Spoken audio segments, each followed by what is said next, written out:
നമസ്തേ, ഉച്ചവാർത്തയിലേക്ക് സ്വാഗതം. ഞാൻ അനു സൂരജ്. ആദ്യം കാണാം ഇന്നത്തെ പ്രധാന വാർത്താ തലക്കെട്ടുകൾ.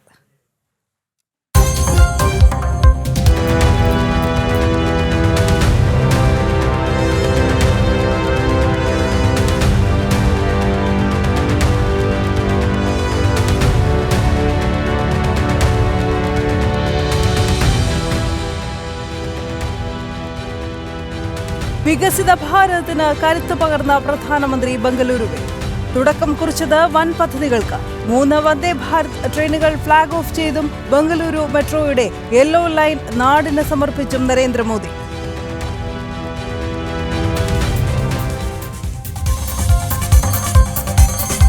അഖില ലോക അയ്യപ്പ ഭക്ത സംഗമം സംഘടിപ്പിക്കാനുള്ള സർക്കാർ നീക്കത്തിനെതിരെ വിമർശന പ്രവാഹം. തെരഞ്ഞെടുപ്പ് ലക്ഷ്യമിട്ടുള്ള രാഷ്ട്രീയ ഗിമ്മിക്കെന്ന് ഹിന്ദു ഐക്യവേദി. ലക്ഷ്യം പണപ്പിരിവെന്നും ആക്ഷേപം.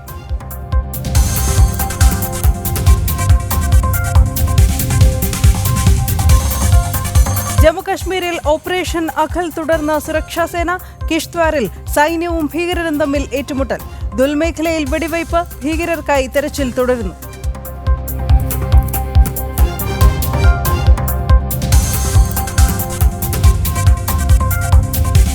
ഷാർജയിൽ മരിച്ച അതുല്യയുടെ ഭർത്താവ് സതീഷിന് ഇടക്കാല ജാമ്യം അനുവദിച്ചത് കൊല്ലം സെഷൻസ് കോടതി. സതീഷ് പിടിയിലായത് രാവിലെ തിരുവനന്തപുരം വിമാനത്താവളത്തിൽ നിന്ന്. ജാമ്യം ദൗർഭാഗ്യകരമെന്ന് അതുല്യയുടെ അച്ഛൻ.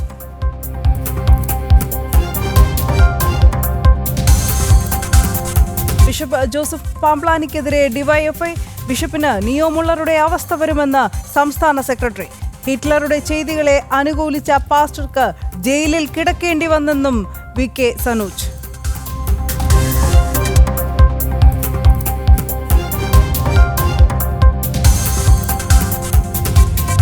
ഉരുൾ തുരീഖത്തിനെ കുറിച്ച് പുറത്തുവരുന്നത് ഞെട്ടിക്കുന്ന വിവരങ്ങൾ. കോഴിക്കോട് കൊടുവള്ളി കേന്ദ്രീകരിച്ചുള്ള മുസ്ലിം സംഘടന മുന്നോട്ട് വയ്ക്കുന്നത് വിചിത്ര വിശ്വാസങ്ങൾ. അന്യമതസ്ഥരുമായി ബന്ധം പാടില്ലെന്ന മുന്നറിയിപ്പ്. സംഘടന വിട്ടതിന്റെ പേരിൽ ജീവന് ഭീഷണിയെന്ന യുവതി.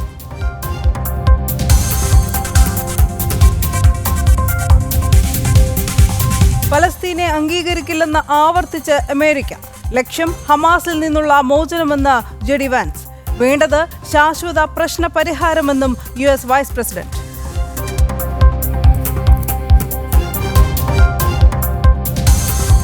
വിശദമായ വാർത്തകളിലേക്ക്. വ്യവസ്ഥാപിതമായ സർക്കാർ ഇല്ലാത്ത പലസ്തീനെ അംഗീകരിക്കില്ലെന്ന് US vice president JD Vance. ഹമാസിനെ പൂർണ്ണമായും അധികാരത്തിൽ നിന്ന് ഒഴിവാക്കാൻ അമേരിക്ക കൃത്യമായ നീക്കം നടത്തും. തുടർ ആക്രമണങ്ങൾക്ക് ഹമാസിന്റെ ഭാഗത്തു നിന്നുള്ള സാധ്യത ഇല്ലാതാക്കുകയാണ് ലക്ഷ്യമെന്നും ബ്രിട്ടീഷ് വിദേശകാര്യ സെക്രട്ടറി ഡേവിഡ് ലാമിയുമായുള്ള കൂടിക്കാഴ്ചയിൽ അദ്ദേഹം അറിയിച്ചു. പലസ്തീനെ അംഗീകരിക്കാൻ അമേരിക്കയ്ക്ക് ഉദ്ദേശമില്ലെന്ന് JD വാൻസ്. വ്യവസ്ഥാപിതമായ സർക്കാരില്ലാത്ത രാജ്യത്തെ അംഗീകരിക്കാൻ ആവില്ല. മാത്രമല്ല, ഹമാസിനെ പൂർണ്ണമായും അധികാരത്തിൽ നിന്ന് ഒഴിവാക്കുക തന്നെ വേണം. ഇനിയൊരാക്രമണം ഹമാസിന്റെ ഭാഗത്തുനിന്നുണ്ടാകാത്ത രീതിയിൽ ശാശ്വതമായ പ്രശ്നപരിഹാരത്തിനാണ് അമേരിക്ക ഉദ്ദേശിക്കുന്നതെന്നും JD വാൻസ് പറഞ്ഞു. Obviously, the United Kingdom is going to make its decision. We have no plans to recognize a Palestinian state. I don't know what it would mean to really recognize a Palestinian state, given the lack of a functional government there. What the president has made very clear is our two goals are very simple right now vis-a-vis the situation in Israel and Gaza. Number one, we want to make it so that Hamas cannot attack innocent Israeli civilians ever again, and we think that has to come through the eradication of Hamas. Second, the president has been very moved by these terrible images of the humanitarian crisis in Gaza. British വിദേശകാര്യ secretary David ലാമിയുമായുള്ള കൂടിക്കാഴ്ചയോടനുബന്ധിച്ച് മാധ്യമങ്ങളോട് സംസാരിക്കുകയായിരുന്നു JD vans. നേരത്തെ ഫ്രാൻസും ബ്രിട്ടനും കാനഡയും പലസ്തീനെ അംഗീകരിക്കുമെന്ന നിലപാട് അറിയിച്ചിരുന്നു. ഹമാസിനെ പൂർണ്ണമായും അധികാരത്തിൽ നിന്ന് ഒഴിവാക്കുക എന്നത് 3 രാഷ്ട്രങ്ങളുടെയും വ്യവസ്ഥയുമായിരുന്നു. ഈ പശ്ചാത്തലത്തിലാണ് JD വാൻസ് അമേരിക്കയുടെ നിലപാട് അറിയിക്കുന്നത്. പലസ്തീനെ അംഗീകരിക്കുന്നത് ഹമാസിനെ പിന്തുണയ്ക്കാനുള്ള നീക്കമെന്ന് ഇസ്രായേൽ വ്യക്തമാക്കുകയും ചെയ്തിരുന്നു. ന്യൂസ് ഡെസ്ക് ജനം. ജമ്മുകശ്മീരിൽ ഓപ്പറേഷൻ അഖൽ തുടർന്ന് സുരക്ഷാസേന. കിഷ്ത്വാറിൽ സൈന്യവും ഭീകരരും തമ്മിൽ ഏറ്റുമുട്ടൽ. ദുൽമേഖലയിലാണ് വെടിവയ്പ്. പ്രദേശത്ത് ഭീകരർ ഒളിച്ചിരിക്കുന്നുണ്ടെന്ന വിവരത്തിന്റെ അടിസ്ഥാനത്തിലാണ് പരിശോധന തുടങ്ങിയത്. ഭീകരർക്കായി തെരച്ചിൽ തുടരുകയാണ്. ഓപ്പറേഷൻ അഖലിൽ 5 ഭീകരരെ സൈന്യം നേരത്തെ തന്നെ വധിച്ചിരുന്നു.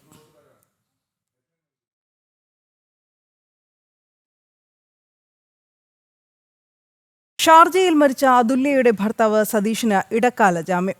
കൊല്ലം സെഷൻസ് കോടതിയാണ് ജാമ്യം അനുവദിച്ചത്. ഇന്ന് രാവിലെയാണ് തിരുവനന്തപുരം എയർപോർട്ടിൽ നിന്ന് സതീഷിനെ പിടികൂടി അറസ്റ്റ് രേഖപ്പെടുത്തിയത്. അന്വേഷണവുമായി സഹകരിക്കുമെന്ന് സതീഷിന്റെ അഭിഭാഷകൻ പറഞ്ഞു. നിലവിൽ ബഹുമാനപ്പെട്ട കൊല്ലം പ്രിൻസിപ്പൽ ജില്ലാ കോടതി സതീഷിന് താൽക്കാലികമായി ജാമ്യം അനുവദിച്ചിട്ടുണ്ട്. ആ ജാമ്യം അനുവദിച്ചതിൻ്റെ ഭാഗമായിട്ടാണ് സതീഷ് ഇന്ന് നാട്ടിലേക്ക് വരുന്നത്. അതിനുശേഷം അതിൻ്റെ പ്രൊസീജിയർ 2 ലക്ഷം രൂപ വരുന്ന 2 ജാമ്യക്കാരെ ഹാജരാക്കി ജാമ്യത്തിൽ അറസ്റ്റ് ചെയ്യുന്ന സമയത്ത് ജാമ്യത്തിൽ വിടണമെന്നാണ് ബഹുമാനപ്പെട്ട ജില്ലാ കോടതി പറഞ്ഞിട്ടുള്ളത്. സതീഷിന് പരമാവധി ശിക്ഷ നൽകണമെന്ന് അതുല്യയുടെ അച്ഛൻ എസ് രാജശേഖരൻ പിള്ള ജാമ്യം റദ്ദാക്കുന്നതിന് കോടതിയെ സമീപിക്കുന്നതിനെക്കുറിച്ച് നിയമവിദഗ്ധരുമായി ആലോചിക്കും. പറഞ്ഞാൽ എനിക്ക് ഇക്കാര്യത്തിൽ എൻ്റെ മകളെ അവന് കൊലപ്പെടുത്തി എന്നാണ് എൻ്റെ വിശ്വാസം. ഒരു പക്ഷേങ്കിൽ ഇത് ഹാങ് ആണെങ്കിലും അവളെ കൊണ്ട് അങ്ങനെ ചെയ്യിപ്പിച്ചതായിരിക്കും. അത്ര ക്രൂരമായിട്ട് അവളെ മാനസികമായും ശാരീരികമായും പീഡിപ്പിച്ചിട്ടുണ്ട്.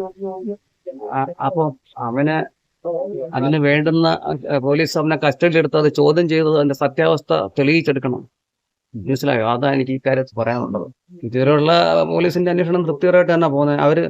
എൻ്റെ അഭിപ്രായത്തിൽ അക്കാര്യത്തിൽ നമ്മുടെ കേരള പോലീസ് അത് കൃത്യം അവർ കണ്ടുപിടിക്കും എന്നുള്ളതാണ്. എന്താണെന്നുള്ളത് അതെനിക്ക് ഉറപ്പാണ്. കോഴിക്കോട് കൊടുവള്ളി കേന്ദ്രീകരിച്ച് പ്രവർത്തിക്കുന്ന വിചിത്ര മുസ്ലിം സംഘടനയായ കൊരുൾ തുരീഖത്തിനെ കുറിച്ചുള്ള ഞെട്ടിക്കുന്ന വിവരങ്ങൾ പുറത്ത്. താടി വയ്ക്കരുത്, സ്മാർട്ട് ഫോൺ ഉപയോഗിക്കരുത്, അന്യമതസ്ഥരുമായി ബന്ധം പാടില്ല എന്ന് തുടങ്ങി വിചിത്ര വിശ്വാസങ്ങളാണ് സംഘടനയ്ക്കുള്ളത്. മനുഷ്യാവകാശ ലംഘനങ്ങൾ ചൂണ്ടിക്കാട്ടി മനുഷ്യാവകാശ കമ്മീഷൻ കേസെടുത്തിട്ടും സംഘടന പ്രവർത്തനം തുടരുകയാണ്. കേട്ടുകേൾവി പോലുമില്ലാത്ത വിചിത്രമായ ആചാരങ്ങളും വിശ്വാസങ്ങളും. പുരുഷന്മാർ താടി വെക്കരുത്, അന്യമതസ്ഥരുമായി ബന്ധം പുലർത്തരുത്, സ്മാർട്ട് ഫോൺ ഉപയോഗിക്കരുത്. ഇങ്ങനെ വിചിത്ര വിശ്വാസങ്ങൾ പിന്തുടരുന്ന സംഘടനയാണ് കോരൂർ ത്വരീഖത്ത്. കോഴിക്കോട്, വയനാട്, മലപ്പുറം തുടങ്ങിയ സ്ഥലങ്ങൾ കേന്ദ്രീകരിച്ചാണ് കോരൂർ ത്വരീഖത്ത് എന്ന മുസ്ലിം സംഘടനയുടെ പ്രവർത്തനം. കൊടുവള്ളി സ്വദേശി വില്യാപ്പിച്ചിയുടെ പിന്മുറക്കാരൻ ഷാഹുൽ ഹമീദാണ് സംഘടനയുടെ പ്രവാചകൻ. നക്ഷബന്ദിയ ത്വരീഖത്ത് എന്നാണ് ഈ പ്രസ്ഥാനത്തിൻ്റെ പേര്. ഇതിൻ്റെ ലീഡർ ഷാഹുൽ ഹമീദ് എന്ന് പറഞ്ഞിട്ടുള്ള ഒരാളാണ്. അദ്ദേഹം ഒരു പ്രവാചകനായിട്ടാണ് ആളുകൾ കാണുന്നത്, ഒരു ഗുരുവായിട്ടാണ് കാണുന്നത്. സംഘടനയിൽ അംഗമായാൽ പിന്നെ അടിമയാണ്. താലിബാന്റെ അതേ ഭരണം. സംഘടന എന്തു പറഞ്ഞാലും അത് തൊണ്ട തൊടാതെ വിഴുങ്ങണം, അനുസരിക്കണം. സംഘടനയിൽ അകത്തുനിന്ന് മാത്രമേ വിവാഹം കഴിക്കാൻ പാടുള്ളൂ. പ്രണയത്തെ പൂർണ്ണമായും എതിർക്കുന്നു. സംഘടനയ്ക്കുള്ളിലുള്ള പുരുഷന്മാർ സ്മാർട്ട് ഫോൺ ഉപയോഗിക്കരുത്, താടി വെക്കരുത്. മാത്രമല്ല, സംഘടനയിൽപ്പെട്ട ആരെങ്കിലും മരിച്ച 3-ാം ദിവസം അവരുടെ സ്വർണവും പണവും ഷാഹുൽ ഹമീദ് എന്ന ഗുരുവിനെ ഏൽപ്പിക്കണം. ഇങ്ങനെ അതിവിചിത്രമാണ് സംഘടനയുടെ വിശ്വാസവും പ്രമാണവും. പുതുതായി സംഘടനയിലേക്ക് ആളുകളെ എടുക്കില്ലെന്നതും ഇവരുടെ പ്രഖ്യാപിത നിലപാടാണ്. വോട്ടുപോലും ആർക്ക് ചെയ്യണമെന്ന് കോരൂർ ത്വരീഖത്ത് തീരുമാനിക്കും. കുട്ടികളുടെ സ്കൂൾ വിദ്യാഭ്യാസത്തെ സംഘടന പ്രോത്സാഹിപ്പിക്കുന്നില്ല. സംഘടനയിലെ ആരെങ്കിലും മരണപ്പെട്ടാൽ മരണപ്പെട്ട വ്യക്തിയുടെ സ്വർണവും പണവും 3-ാം ദിവസം പ്രവാചകനായ ഷാഹുൽ ഹമീദിന് നൽകണം. സംഘടനയെ ചോദ്യം ചെയ്യുന്നവർക്കുള്ള പ്രധാന ശിക്ഷ ഊരുവിലക്കാണ്. ഭാര്യയാണ് നിയമം ലംഘിക്കുന്നതെങ്കിൽ ഭർത്താവ് ഭാര്യയുമായി പിന്നീട് ഒരു ബന്ധവും വെച്ചു പുലർത്താൻ പാടില്ല. അങ്ങനെ ഊരുവിലക്കിയ ദമ്പതികളാണിത്. പ്രസ്ഥാനത്തിൽ നേരിടുന്ന ഏറ്റവും വലിയ പ്രശ്നം എന്ന് പറഞ്ഞാൽ സാമൂഹിക ഭ്രഷ്ടാണ്. അതായത് ഇന്ത്യയിൽ ഏത് മതത്തിലും ഒരാൾക്ക് വിശ്വസിക്കാനും വിശ്വസിക്കാതിരിക്കാനുള്ള കഴിവുണ്ട്, ഒരു അവകാശമുണ്ട് ആളുകൾക്ക്. പക്ഷേ ഈ പ്രസ്ഥാനത്തിൽ ജനിച്ചു വളർന്നതിൻ്റെ പേരിൽ അതിൽ നിന്നും പുറത്തു വരാൻ പറ്റാത്ത ഒരുപാട് ആളുകളുണ്ട്. അപ്പോൾ അങ്ങനെ ഞങ്ങളൊക്കെ ടോർച്ചർ അനുഭവിച്ച് പുറത്തു വന്നതാണ്. പുറത്ത് വന്നിട്ട് ഇപ്പോൾ 3 വർഷമായി. കോരൂർ ത്വരീഖത്തിലെ അംഗങ്ങൾ നിയമം ലംഘിച്ചാൽ അവരെ തിരിച്ചെടുക്കണമെങ്കിൽ സംഘടനാ പ്രവാചകനായി കാണുന്ന ഷാഹുൽ ഹമീദിന്റെ വീട്ടിൽ 10 ദിവസത്തോളം രാവും പകലും നിൽക്കണം. ശേഷം അകത്തു കയറി മാപ്പ് പറയാൻ അനുവാദം കിട്ടും. സൊസൈറ്റി ആക്ട് പ്രകാരം രജിസ്റ്റർ ചെയ്ത സംഘടനയാണ് കോരൂർ ത്വരീഖത്തെങ്കിലും സംഘടനയിൽ തെരഞ്ഞെടുപ്പ് പോലും നടക്കാറില്ല. മനുഷ്യാവകാശ ലംഘനം നടത്തിയതിന്റെ പേരിൽ കോരൂർ ത്വരീഖത്ത് എന്ന സംഘടനയ്ക്കെതിരെ മനുഷ്യാവകാശ കമ്മീഷൻ കേസെടുത്തിട്ടുണ്ട്. പക്ഷേ കേസെടുത്തിട്ട് നാളുകൾ കഴിഞ്ഞിട്ടും സംഘടനയുടെ വിശ്വാസങ്ങൾക്കോ പ്രവർത്തനങ്ങൾക്കോ നാളിതുവരെ ഒരു മാറ്റവും സംഭവിച്ചിട്ടില്ല എന്നതാണ് വസ്തുത. ഇത്തരത്തിലൊരു സംഘടനയെ ആര് പിടിച്ചുകെട്ടും? ഇനി അത് മാത്രമാണ് അറിയാനുള്ളത്. ക്യാമറമാൻ സന്തോഷ് മണ്ണാർക്കാടിനൊപ്പം അനഘ ഹർഷൻ, ജനം. കുരുൾ ത്വരീഖത്ത് എന്ന മുസ്ലിം സംഘടന വിട്ടതിന്റെ പേരിൽ ജീവന് ഭീഷണിയെന്ന് യുവതി. വാട്സപ്പിൽ സ്റ്റാറ്റസ് ഇട്ടതിന്റെ പേരിൽ കുരുൾ ത്വരീഖത്തിൽ നിന്ന് പുറത്താക്കി ഊരുവിലക്കുകയായിരുന്നു. പ്രവാചകൻ ഷാഹുൽ ഹമീദ് യുവാവിനെതിരെ വ്യാജ പോക്സോ കേസ് കൊടുപ്പിച്ചു എന്നും യുവതി പറഞ്ഞു. എനിക്ക് അതിന്ന് കല്യാണങ്ങളോ കാര്യങ്ങളോ ഇല്ലാന്നും എനിക്ക് അതിൽ ഭർത്താവ് ഇല്ലാന്നുമാണ് ഈ ഷാഹുൽ ഹമീദ് എന്ന് പറഞ്ഞ വ്യക്തി പറഞ്ഞിട്ടുള്ളത്. എന്റെ വീട്ടുകാരോടെ പറഞ്ഞിട്ടുള്ളത്. ഓ, അപ്പൊ സോഷ്യൽ മീഡിയ ഉപയോഗിക്കരുത് എന്നുള്ളത് അവര് ഒരു അജണ്ടയാണല്ലേ? അതെ അതെ അതെ. സോഷ്യൽ മീഡിയ കല്യാണം കഴിയാത്തവര് സോഷ്യൽ മീഡിയ ഉപയോഗിക്കരുത്. പിന്നെ 18 വയസ്സ് കഴിഞ്ഞവർക്ക് സാധാ സ്വിച്ച് ഫോൺ ഉണ്ടല്ലേ, അതേ ഉപയോഗിക്കാൻ പാടുള്ളൂ. പക്ഷെ എന്നെ സംബന്ധിച്ച് വെച്ചാല് ഞാൻ TTC ഓൺലൈനായിട്ട് TTC ചെയ്തോണ്ടിരിക്കുവായിരുന്നു. പിന്നെ സൈക്കോളജി പഠിച്ചുകൊണ്ടിരിക്കുവായിരുന്നു. അപ്പൊ എനിക്ക് ഫോൺ ഇല്ലാതെ പറ്റത്തില്ല. അവർ പഠിക്കാൻ വേണ്ടി ഫോൺ ഉപയോഗിക്കാൻ പറയുന്നുണ്ട്. ആ സമയത്ത് നമ്മൾ ഫോൺ ഉപയോഗിച്ച് അതിൽ ഞാൻ വാട്സപ്പിൽ ഒരു സ്റ്റാറ്റസ് ഇട്ടെന്ന് പറഞ്ഞിട്ടാണ് എന്നെ പുറത്താക്കിയത്. അത് അവിടെ പോയിട്ട് അയാളോട് മാപ്പ് പറഞ്ഞു കയറണം. ഷാഹുൽ ഹമീദിനോട് മാപ്പ് പറഞ്ഞ് അയാളെ വീട്ടിന് മുന്നിൽ രാവും പകലും നിന്നതിന് ശേഷം മാത്രമേ അതെ അതെ. അവിടെ ഇപ്പൊ അങ്ങനെയൊക്കെ ഉണ്ടെന്ന് പറയുന്നത് എന്നെ സംബന്ധിച്ച് ഞാൻ പോയിട്ടില്ല. ഇപ്പൊ എല്ലാരും പറയുന്ന അവിടെ പോയിട്ട് ഒരു 8-10 പ്രാവശ്യം പോയി അയാളെ വീടിന്റെ ഗേറ്റിന് പുറത്ത് നിൽക്കണം. പിന്നെ അയാൾക്ക് തോന്നുവാണെങ്കിൽ അയാൾ ഉള്ളിലോട്ട് വിളിക്കും, അങ്ങനെ സംസാരിക്കുമെന്ന്. താടി വെക്കരുതെന്ന് പറഞ്ഞ പണ്ട് ഒരു വിഷയം ഉണ്ടായിരുന്നു. കുറെ വർഷങ്ങൾക്ക് മുന്നേ ഒരു വിഷയം ഉണ്ടായിരുന്നു. ആ സമയത്ത് ഇതിന്റെ മുന്നത്തെ നേതാക്കന്മാര് പറഞ്ഞു താടിയുള്ളവരെ നോക്കി തല്ലാൻ പറഞ്ഞെന്ന്. ശനി ഞായർ സ്ത്രീകൾക്ക് 2 ദിവസം ഞായറും ശനിയും, പുരുഷന്മാർക്ക് വെള്ളി വ്യാഴമാണ് മാറാക്കര ശാഖയില്. വേറെ ഉള്ളിടത്ത് എനിക്കറിയത്തില്ല. അതായത് ഈ ഷാഹുൽ ഹമീദ് എന്ന് പറഞ്ഞ വ്യക്തിന്റെ സമ്മതം ഇല്ലാതെ അവർക്ക് കല്യാണം നടത്തി തരാൻ പറ്റൂല. സ്വന്തം മക്കളെ കാര്യത്തിന് പോലും അവർക്കൊരു തീരുമാനം എടുക്കാനുള്ള ഇതില്ല. ഇതിനുള്ളിലുള്ള കുറെ വ്യക്തികൾക്ക് അതിൽ വിശ്വാസം ഉണ്ടായിട്ട് നിൽക്കുന്നവരല്ല. ഇപ്പൊ എന്റെ കാര്യം തന്നെ ആലോചിച്ച് നോക്കിയേ. ഞാൻ അതിൽ നിന്ന് പുറത്തായതിനു ശേഷം എന്റെ വാപ്പയില്ല, ഉമ്മയില്ല, സഹോദരങ്ങളില്ല, വേറുള്ള ബന്ധുക്കളില്ല, ആരും ഇല്ല. ഈ പറയുന്ന എന്റെ വാപ്പനെ കൊണ്ട് ഉമ്മനെ കൊണ്ട് വരെ എന്റെ കുറ്റങ്ങളാണ് അതിൽ പറയിപ്പിക്കുന്നത്. ആര് എന്ത് കേസ് കൊടുത്തിട്ടും കാര്യമില്ല, ഞങ്ങളെ ജയിക്കുള്ളൂ എന്ന് പറയുന്നുണ്ട്. ഈ പറയുന്ന ആൾക്കാർക്ക് മൊത്തം അറിയാം. ഈ സംഘടനയിൽപ്പെട്ട ആൾക്കാർക്കും അറിയാം, ഇതിന് പുറത്തു പോയ ആൾക്കാർക്കും അറിയാം. ഈ സംഘടനക്കും ഈ ഷാഹുൽ ഹമീദിന് ഇഷ്ടമില്ലാത്തത് കൊണ്ടാണ് ഈ വീട്ടിൽ കയറ്റാത്തത് എന്നുള്ള വിഷയം. അവർക്ക് ജയിക്കാൻ വേണ്ടി അവരെന്തു ചെയ്യുമെന്ന് പറഞ്ഞാൽ എന്തു ചെയ്യും. ഇനിയിപ്പോ എന്നെ കൊല്ലണോന്ന് എന്റെ വീട്ടുകാരോടോ അല്ലെങ്കിൽ ഇനിയിപ്പോ അതിൽപ്പെട്ട ആൾക്കാരോട് പറയാം എന്നെ കൊല്ലണോന്ന് പറഞ്ഞാൽ അവരത് കൊല്ലും. പിന്നെ ഞാൻ ഇതിനു മുന്നേ യൂട്യൂബിലൂടെ ഒരു ലൈവ് എന്റെ അനുഭവത്തിൽ വന്ന കാര്യങ്ങൾ ഞാൻ പറഞ്ഞ കാരണത്താൽ എനിക്ക് ഗൾഫിൽ നിന്ന് ഒരാൾ വിളിച്ചിട്ട് എന്നെ ഭീഷണിപ്പെടുത്തി. ഞാൻ പബ്ലിക്കായിട്ട് മാപ്പ് പറഞ്ഞിട്ടില്ലെങ്കിൽ അവരെന്നെ അതാക്കൂ ഇതാക്കൂ എന്ന് പറഞ്ഞിട്ട്. സംസ്ഥാന സർക്കാർ പമ്പയിൽ നടത്താൻ പോകുന്ന ആഗോള അയ്യപ്പ സംഗമത്തിന് പിന്നിലെ ലക്ഷ്യം സാമ്പത്തിക തട്ടിപ്പ് എന്ന വിമർശനം ശക്തം. തെരഞ്ഞെടുപ്പ് മുന്നിൽ കണ്ടുള്ള സർക്കാർ നീക്കമാണെന്നും ആക്ഷേപമുണ്ട്. പണസമാഹരണത്തിനായി അയ്യപ്പ ഭക്തരെ കബളിപ്പിക്കാനാണ് സർക്കാർ ശ്രമിക്കുന്നതെന്ന് ഹിന്ദു ഐക്യവേദി ചൂണ്ടിക്കാട്ടി. ശബരിമല യുവതി പ്രവേശനവുമായി ബന്ധപ്പെട്ട് ഇടതു സർക്കാർ നടത്തിയ നീക്കങ്ങൾ വിശ്വാസികളിലുണ്ടാക്കിയ മുറിവുകൾ ഓർമ്മപ്പെടുത്തിയാണ് സർക്കാരിന്റെ പുതിയ പൊള്ളത്തരം ഹിന്ദു ഐക്യവേദി ചൂണ്ടിക്കാട്ടുന്നത്. ആഗോള അയ്യപ്പ സംഗമത്തിലൂടെ സാമ്പത്തിക നേട്ടമാണ് സർക്കാർ ലക്ഷ്യമെന്ന് ഹിന്ദു ഐക്യവേദിയുടെ വിമർശനം. ഭക്തരെ കബളിപ്പിച്ച് വിദേശത്തു നിന്നും പണം സമാഹരിക്കാനാണ് ഇടതു സർക്കാർ ശ്രമിക്കുന്നത്. തെരഞ്ഞെടുപ്പ് തന്ത്രമാണ് മറ്റൊരു ലക്ഷ്യമെന്നും ഹിന്ദു ഐക്യവേദി സംസ്ഥാന ഉപാധ്യക്ഷൻ അഡ്വക്കേറ്റ് കെ ഹരിദാസ് പറഞ്ഞു. ഇതിൻ്റെ പിന്നിലെ ലക്ഷ്യം വിദേശത്തുള്ള ഇന്ത്യക്കാരിൽ നിന്നും പണം സമാഹരിക്കുക എന്നുള്ളതാണ്. ഇതൊരു സാമ്പത്തിക ലക്ഷ്യം വെച്ചുകൊണ്ട് നടത്തുന്ന പരിപാടിയാണ്. അല്ല ഭക്തജനങ്ങളെ തൃപ്തിപ്പെടുത്താനോ അല്ലെങ്കിൽ ശബരിമലയുടെ വികസനം സാധ്യമാക്കാനോ മറ്റു തരത്തിലോ അല്ല. അപ്പോൾ ദേവസ്വം ബോർഡിനെ നോക്കുകുത്തിയാക്കിക്കൊണ്ട് സർക്കാർ മുന്നിട്ടിറങ്ങി ഈ പണസമാഹരണമാണ് ഒരു ലക്ഷ്യം. മറ്റൊന്ന്, ഞങ്ങളും ഈ വിശ്വാസത്തിൻ്റെ സംരക്ഷകരാണ്, തെരഞ്ഞെടുപ്പൊക്കെ വരികയല്ലേ, ആ വിശ്വാസത്തിൻ്റെ സംരക്ഷകരാണെന്ന് വരുത്തി തീർക്കാൻ വേണ്ടിയുള്ള ഒരു ശ്രമമാണ് ഈ ആഗോള സമ്മേളനം. മുമ്പ് വിവിധ ഹൈന്ദവ സംഘടനകൾ അയ്യപ്പ ഭക്ത സംഗമങ്ങൾ നടത്തിയിട്ടുണ്ട്. ഭക്തരുടെ ക്ഷേമത്തിനായി നിരവധി കർമ്മ പദ്ധതികളും നടപ്പാക്കി. അന്നൊന്നും സർക്കാരിന്റെ പിന്തുണ ലഭിച്ചിട്ടില്ലെന്ന് മാത്രമല്ല, ആചാര അനുഷ്ഠാനങ്ങളെ തകർത്തെറിയാനാണ് സർക്കാർ ശ്രമിച്ചത്. ഹൈന്ദവ സംഘടനകളോട് കൂടിയാലോചനകൾ നടത്താതെയാണ് സർക്കാർ ഏകപക്ഷീയമായി തീരുമാനമെടുത്തതെന്നും വിമർശനം. മതേതരനായ മന്ത്രിക്ക് ഭക്തരുടെ സമ്മേളനം നടത്താൻ എന്തവകാശമെന്നും ചോദ്യം. ഈ പത്തനംതിട്ടയിൽ തന്നെ ഞങ്ങൾ എത്രയോ അയ്യപ്പ ഭക്ത സമ്മേളനങ്ങൾ നടത്തിയിട്ടുണ്ട്. ആ അയ്യപ്പ ഭക്ത സമ്മേളനങ്ങൾ നടത്തുമ്പോൾ അത് ശബരിമലയിലെ തന്ത്രി മുഖ്യൻ, മേൽശാന്തി, പന്തളം കൊട്ടാരത്തിൽ നിന്നുള്ള രാജപ്രതിനിധികൾ, അതേപോലെ തന്നെ അമ്പലപ്പുഴ ആലങ്ങാട് സംഘത്തിൻ്റെ ഗുരുസ്വാമിമാർ, തലപ്പാറമല വില്ലൻ ഊരാളി, പള്ളിവേട്ട കുറുപ്പ് എന്ന് തുടങ്ങി ശബരിമലയുമായി ആചാരപരമായി ബന്ധപ്പെട്ട് നിൽക്കുന്നവരെ ഉൾപ്പെടുത്തിക്കൊണ്ട് ഗുരുസ്വാമിമാരെയും അയ്യപ്പ ഭക്തരെയും ഉൾപ്പെടുത്തിക്കൊണ്ടാണ് ഞങ്ങൾ അയ്യപ്പ ഭക്ത സമ്മേളനം നടത്തിയിട്ടുള്ളൂ. അത് അയ്യപ്പന്മാരുടെ സുഗമമായ തീർത്ഥാടനം ഒരുക്കുന്നതിന് വേണ്ടിയിട്ടുള്ള ശ്രമങ്ങളാണ് അതിൻ്റെ പിന്നിലുള്ളത്. പക്ഷേ അന്നൊന്നും ഇതിനോട് സഹകരിക്കാത്ത സർക്കാരും ദേവസ്വം ബോർഡുമാണ് ഇപ്പോൾ ഇതാ ഒരു പുതിയ പദ്ധതിയുമായിട്ട് വന്നിരിക്കുന്നത്.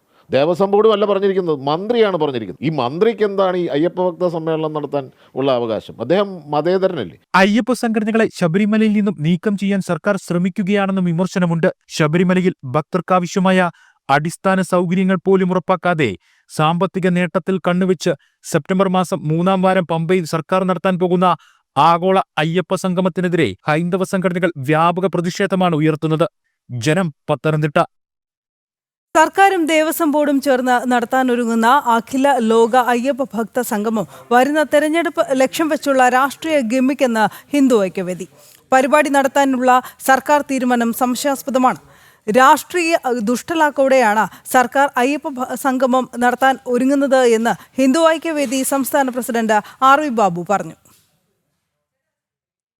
അയ്യപ്പ ഭക്തരെ ക്രൂരമായി വേട്ടയാടിയും ശബരിമലയുടെ പരമപവിത്രമായ ആചാരങ്ങൾ തകർക്കാൻ സർവ്വശക്തിയും ഉപയോഗിച്ച് പിണറായി സർക്കാർ നടത്തിയ ഗൂഢനീക്കങ്ങളും വിശ്വാസി സമൂഹം ഒരിക്കലും മറക്കുന്നതല്ല, പൊറുക്കുകയുമില്ല. ഈ സാഹചര്യത്തിലാണ് പവിത്രമായ പമ്പാ നദീതീരത്ത് അഖില ലോക അയ്യപ്പ ഭക്ത സംഗമം നടത്താൻ പിണറായി സർക്കാർ തീരുമാനിച്ചത്. ദേവസ്വം മന്ത്രി VN വാസവൻ കഴിഞ്ഞ ദിവസം ഇത് പ്രഖ്യാപിക്കുകയും ചെയ്തു. ഇതിനെതിരെ നിശിതമായ വിമർശനമാണ് ഹൈന്ദവ സംഘടനകൾ ഉന്നയിക്കുന്നത്. തെരഞ്ഞെടുപ്പ് മുന്നിൽ കണ്ടുകൊണ്ടുള്ള രാഷ്ട്രീയ ഗിമ്മിക്ക് മാത്രമാണ് അയ്യപ്പ ഭക്ത സംഗമമെന്ന് ഹിന്ദു ഐക്യവേദി സംസ്ഥാന പ്രസിഡന്റ് RV ബാബു ആരോപിച്ചു. സർക്കാരും ദേവസ്വം ബോർഡും ചേർന്ന് ശബരിമല അയ്യപ്പന്മാരുടെ സംഗമം സംഘടിപ്പിക്കാൻ തീരുമാനിക്കുന്നത് രാഷ്ട്രീയമായ ചില ദുഷ്ടലാക്കോട് കൂടിയിട്ടാണ്. അയ്യപ്പ ഭക്തസംഗമത്തിലൂടെ ശബരിമല ക്ഷേത്രത്തിൻ്റെ പ്രശസ്തി ലോകത്താകമാനം എത്തിക്കാനോ അല്ലെങ്കിൽ അതുവഴി ശബരിമലയിലെ സൗകര്യങ്ങൾ വർദ്ധിപ്പിക്കാനോ അയ്യപ്പന്മാരുടെ വലിയ തോതിൽ ശബരിമലയിലേക്ക് ആകർഷിക്കാനോ ലക്ഷ്യം വെച്ചുകൊണ്ടാണ് എന്ന് പുറമേക്ക് പറയുന്നുണ്ടെങ്കിലും അതിനേക്കാൾ ഉപരിയായിട്ട് തെരഞ്ഞെടുപ്പ് ലക്ഷ്യം വെച്ചുകൊണ്ടുള്ള ഒരു രാഷ്ട്രീയ ഗിമ്മിക്കാണ് ഈ നടത്താൻ പോകുന്ന അയ്യപ്പ ഭക്ത സംഗമം എന്നാണ് മനസ്സിലാകുന്നത്.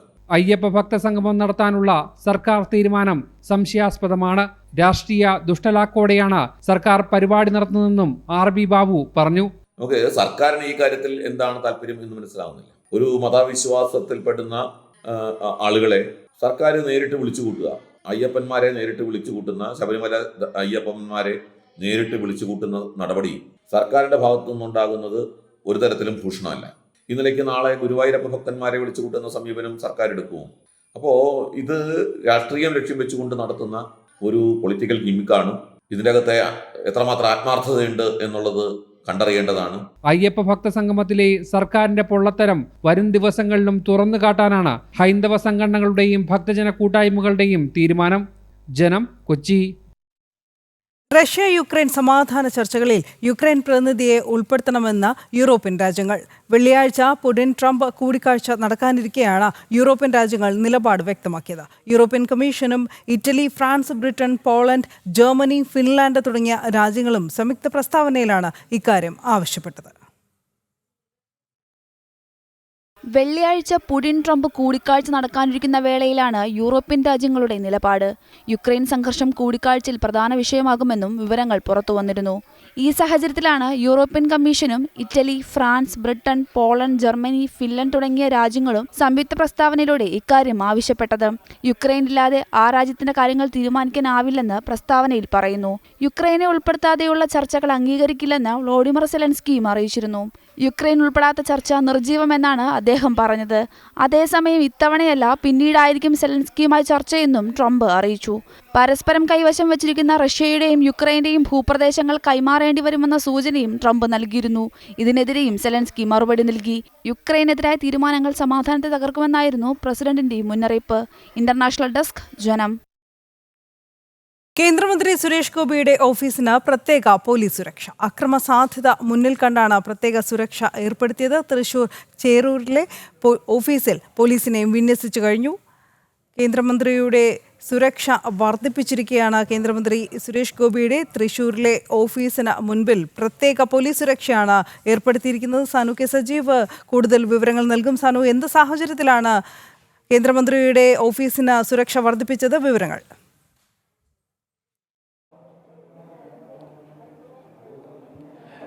കേന്ദ്രമന്ത്രി സുരേഷ് ഗോപിയുടെ തൃശ്ശൂരുള്ള ഓഫീസിലാണ് പ്രത്യേക പോലീസിൻ്റെ സുരക്ഷ ഏർപ്പെടുത്തിയിട്ടുള്ളത്. അതായത് കഴിഞ്ഞ കുറച്ച് നാളുകളായിട്ട് ഈ സുരേഷ് ഗോപിയുടെ ഓഫീസും അതേപോലെ തന്നെ കേന്ദ്രമന്ത്രിയുമായി ബന്ധപ്പെട്ടിട്ട് പല പ്രശ്നങ്ങളും നിലനിന്നിരുന്നു. അതുപോലെ തന്നെ കേന്ദ്രമന്ത്രി പല പരിപാടികളിലും, അതായത് തൃശ്ശൂർ ജില്ലയുമായി ബന്ധപ്പെട്ട് തൃശ്ശൂർ പാർലമെൻറ്റ് മണ്ഡലത്തിനുള്ളിലെ പല പരിപാടികളിലും പോകുന്നതിന് വേണ്ടി എത്തുമ്പോൾ മതിയായ പോലീസ് സുരക്ഷ ഒരുക്കുന്നുമില്ലായിരുന്നു.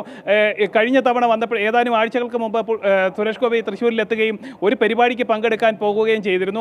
അവിടെ പോലീസിൻ്റെ, അതായത് അകമ്പടി വാഹനം പോലും വഴിതെറ്റുന്ന ഒരു സാഹചര്യം തൃശ്ശൂരിലുണ്ടായിരുന്നു. ഏകദേശം 3 കിലോമീറ്ററിലധികം വഴി മാറി സഞ്ചരിക്കുകയും വഴി തീരുകയും ചെയ്തിരുന്നു. അവിടെ ആണ് ഈ പ്രശ്നം, അന്ന് മുതലാണ് ഈ പ്രശ്നം ഉടലെടുത്തത്. അതായത് കൃത്യമായിട്ടുള്ള സുരക്ഷ പോലീസ് കൊടുക്കുന്നില്ല.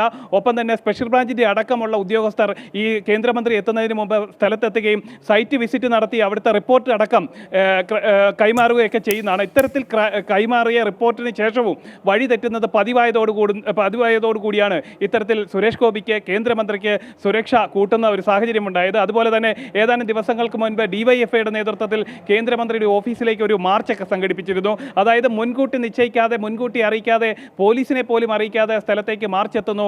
അത് വലിയൊരു സംഘർഷാവസ്ഥയിലേക്കൊക്കെ മാറുന്ന ഒരു സാഹചര്യം ഉണ്ടായിരുന്നു. ഇതിൻ്റെയൊക്കെ പശ്ചാത്തലത്തിലാണ് കേന്ദ്രമന്ത്രി സുരേഷ് ഗോപിയുടെ തൃശ്ശൂരുള്ള, ചേരൂരുള്ള പ്രത്യേക ഓഫീസിൽ പോലീസ് സംഘത്തിന് സുരക്ഷ ഏർപ്പെടുത്തിയിട്ടുള്ളത്. ഇതുമായി ബന്ധപ്പെട്ട് ഇതിനു മുമ്പും നിരവധി പരാതികൾ ഉണ്ടായിരുന്നു. കേന്ദ്രമന്ത്രിയുടെ യാത്രകളിലടക്കം അകമ്പടി സേവിക്കുന്ന വാഹനങ്ങൾക്കും ഉദ്യോഗസ്ഥർക്കും കൃത്യതയില്ലാതെ സഞ്ചരിക്കുന്നു എന്നടക്കമുള്ള പരാതികൾ ഉയർന്നിരുന്നു. ഇതുമായി ബന്ധപ്പെട്ടുകൊണ്ട് കേന്ദ്ര ഇന്റലിജൻസ് അടക്കം വിവരശേഖരണം നടത്തിയിരുന്നു. ഇതിൻ്റെയൊക്കെ പശ്ചാത്തലത്തിലാണ് നിലവിൽ തൃശ്ശൂരിൽ ഓഫീസിന് സുരക്ഷ വർദ്ധിപ്പിച്ചിട്ടുള്ളത്.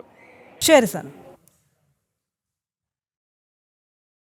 വിശ്വ ഹിന്ദു പരിഷത്ത് സംസ്ഥാന വാർഷിക ബയോടെക് സമാപന സമ്മേളനം അഖില ഭാരതീയ joint general secretary S Sthanumalayan സംസാരിക്കുകയാണ്. തത്സമയ ദൃശ്യങ്ങളിലേക്ക്. ചിന്തിക്കാനെ കൊണ്ടുള്ള ആളുണ്ടോ? പേര് പറയുന്നില്ലെങ്കിൽ നമ്മുടെ one of the all India കോശാധ്യക്ഷനുണ്ട്, ട്രഷറർ. അദ്ദേഹം 19-ാമത്തെ വയസ്സിൽ ബിസിനസ് ആരംഭിച്ചതാണ്. 20-ാമത്തെ വയസ്സിൽ 20 ലക്ഷം രൂപ കടമെടുത്തിട്ട് ബിസിനസ് ആരംഭിച്ചതാണ്. ഇന്ന് അദ്ദേഹം ദക്ഷിണ ഭാരതത്തിൽ 13,000 ബസ്സുകൾ പള്ളിക്കൂടത്തിലുള്ള ട്രാൻസ്പോർട്ടിലേക്ക് കൊടുക്കുകയാണ്. എങ്ങനെയുണ്ടായി ഈ കാലത്ത്? അദ്ദേഹം പറയുകയാണ്, എൻ്റെ വീട്ടിലും എൻ്റെ ബന്ധുക്കളും എൻ്റെ വിശ്വാസത്തിന് പണം വേണം, ധർമ്മസ്യ മൂലം അർത്ഥം. എന്തിനു വേണ്ടിയിട്ടാണ് വിശ്വ ഹിന്ദു പരിഷത്ത് എക്കണോമിക്കൽ ഫോറം നടത്തിക്കൊണ്ടിരിക്കുന്നത്? പക്ഷെ പണം കടം കൊടുത്താൽ തിരിച്ചു കൊടുക്കുന്ന മനോഭാവം വളരെ പേർക്ക് കുറവാണ്. എൻ്റെ കൈ 2-3 തവണ വെന്ത് പോയിട്ടുണ്ട്. ഓണച്ചന്തകൾ ഇവിടെ കേരളത്തിലുണ്ടാക്കിയിട്ട് പച്ചക്കറികൾ വാങ്ങി നമ്മുടെ ഹിന്ദുക്കൾക്ക് കൊടുക്കണമെന്ന് പറഞ്ഞ് പച്ചക്കറി ഉണ്ടാക്കി ബിസിനസ് നടത്തിയിട്ട് അവസാനം പൈസ തിരിച്ചു വരാത്ത പല ബിസിനസ്സുകളുണ്ട്. ഓട്ടൻചത്രത്തിൽ നിന്നും കോയമ്പത്തൂരിൽ നിന്നും ഒക്കെ സാധനങ്ങൾ കൊണ്ടുവന്നിട്ട്. അപ്പോൾ എങ്ങനെ വിശ്വസിക്കാൻ സാധിക്കും? നിങ്ങൾ ഇവിടെ ഇരിക്കുന്നവരെല്ലാം ഒരു സർവേ എടുത്ത് നോക്ക്. അപ്പോൾ ധർമ്മത്തിൻ്റെ ബേസ് അർത്ഥമാണെങ്കിൽ ഓരോ വ്യക്തിയും ധർമ്മ, അർത്ഥ, കാമ, മോക്ഷം വെറും ധർമ്മത്തിനെ പറയുന്ന സംഘടനയല്ല വിശ്വ ഹിന്ദു പരിഷത്ത്, അർത്ഥത്തിനെ കുറിച്ചും പറയുന്ന സംഘടനയാണ്. അതിന് തയ്യാറാക്കേണ്ട സംഘടനയുടെ ഉത്തരവാദിത്വം സ്ഥാനീയ സമിതിയിലുള്ള കാര്യകർത്തർ മുതൽ ആരംഭിക്കേണ്ടതാണ്. അപ്പോൾ നമ്മൾ പോലും ധർമ്മരക്ഷാനിധി സ്വന്തം ചെലവിൽ നിന്ന് 5% ഉണ്ട് സമാജസേവയ്ക്ക് വേണ്ടി നമ്മൾ എടുത്ത് ഒതുക്കി വെക്കണം, നിത്യം ഒതുക്കി വെക്കണം. ഇതിനു വേണ്ടിയിട്ട് തന മന ധന സമർപ്പിതമായിട്ടുള്ള ഒരു കാര്യകർത്തരുടെ ഒരു വിഷയത്തിലേക്ക് നമ്മൾ സ്വയം മൂല്യാങ്കനം നടത്തണം. അപ്പോൾ ഹിന്ദു ആരാണ്, നമ്മുടെ പ്രശ്നങ്ങൾ എന്താണ്, എങ്ങനെ ചെയ്യാൻ സാധിക്കും? എപ്പോഴും നമ്മൾ thinking globally, acting locally. Vishwa Hindu Parishad വിശ്വം മുഴുക്കുള്ള സംഘടനയാണ്.